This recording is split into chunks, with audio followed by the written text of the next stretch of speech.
تراویح کے بغیر روزہ ہوتا ہے یا نہیں؟ اس بات کو لے کر تقریباً ہر مسجد کے جو بزرگ حضرات ہیں وہ نوجوانوں کو لتاڑ رہے ہوتے ہیں۔ وہ نوجوان جو تراویح میں سست ہیں، تراویح نہیں پڑھتے، ان سے بزرگ ہم نے ایک کو کہتے سنا ہے، آپ نے بھی سنا ہوگا کہ بھائی جب تم تراویح نہیں پڑھتے تو تمہارا روزہ رکھنے کا فائدہ نہیں، روزہ بھی کھایا کرو۔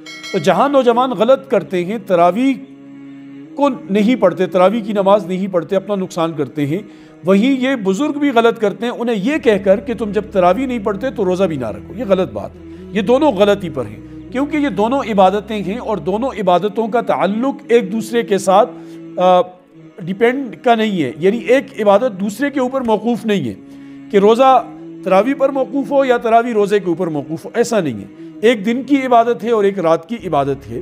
ہاں یہ ہے کہ دونوں کا تعلق رمضان شریف کے ساتھ ہے۔ نبی پاک صلی اللہ علیہ وسلم نے جو روزے کی فضیلت کا ذکر کیا ہے حدیث میں، وہیں پر تراویح کا بھی ذکر کیا ہے۔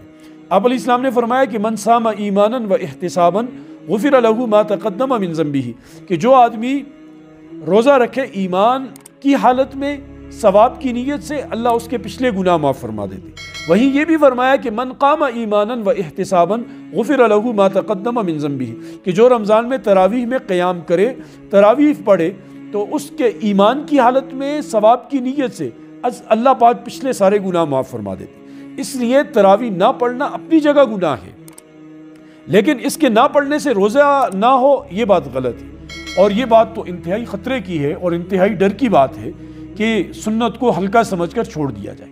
اب یہ سنت مؤکدہ ہے اور اس کو ہلکا سمجھ کر چھوڑ دیا جائے کہ یہ سنت ہے، چلیں چھوڑیں۔ وہ کہتے ہیں نا صحابہ سنت کو سنت سمجھ کر کرتے تھے کہ یہ ہمارے نبی کا طریقہ ہے، اور ہم سنت کو سنت سمجھ کر چھوڑ دیتے ہیں۔ تو یہ بڑی ہی محرومی کی بات ہے، بہت ہی محرومی۔ سنت ترک کرنے والا اور سنت سے غفلت برتنے والا یہ اس وقت بہت زیادہ افسوس کرے گا جب میدان حشر ہوگا اور نبی پاک صلی اللہ علیہ وسلم کا سامنا ہوگا حوض کوثر کے اوپر، تب اسے بڑا افسوس ہوگا کہ یہ میں کیا کر بیٹھا، یہ میں اپنا کتنا نقصان کر بیٹھا۔ بہت سارے لوگ جمعے کی نماز پڑھتے ہیں، سنت نہیں پڑھتے۔ بھائی سنت ہی تو ہے، اور ایک رش لگا ہوتا ہے فرض کے بعد باہر کی طرف نکل رہے ہوتے ہیں، انتہائی غلط ہے۔ اس لیے سنت کو سنت سمجھ کر پڑھیں گے تو اللہ پاک کبھی زندگی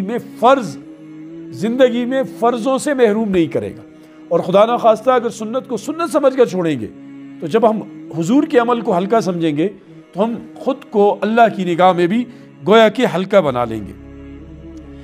لہٰذا تراویح پڑھیں اور روزے کے اہتمام کے ساتھ، اور کوشش کریں کہ تراویح میں پورا قرآن مجید سنیں، کہ یہ نبی علیہ السلام کی سنت ہے کہ رمضان میں حضرت جبرائیل علیہ السلام تشریف لاتے تھے اور دور ہوتا تھا، حضور سناتے تھے، جبرائیل سنتے تھے، جبرائیل سناتے تھے، نبی پاک صلی اللہ علیہ وسلم سنتے تھے، اور بہت بڑا ثواب، یعنی ہم وہ جو آیتیں سنتے ہیں پڑھتے ہیں اس کا بہت بڑا ثواب ہے، اور یہ نیکیوں کا ایک ذخیرہ اللہ پاک ہمیں عطا کر رہے ہیں۔ لہٰذا اس سے خود کو نہ محروم کریں، تلاوت کا اہتمام کریں، روزہ اچھا رکھیں، اس کی غیبت وغیرہ اس سے خود کو بچائیں، اور تراویح کا لازمی اہتمام کریں اور جماعت سے پڑھیں۔ اللہ ہمیں سمجھ کی توفیق نصیب فرمائے۔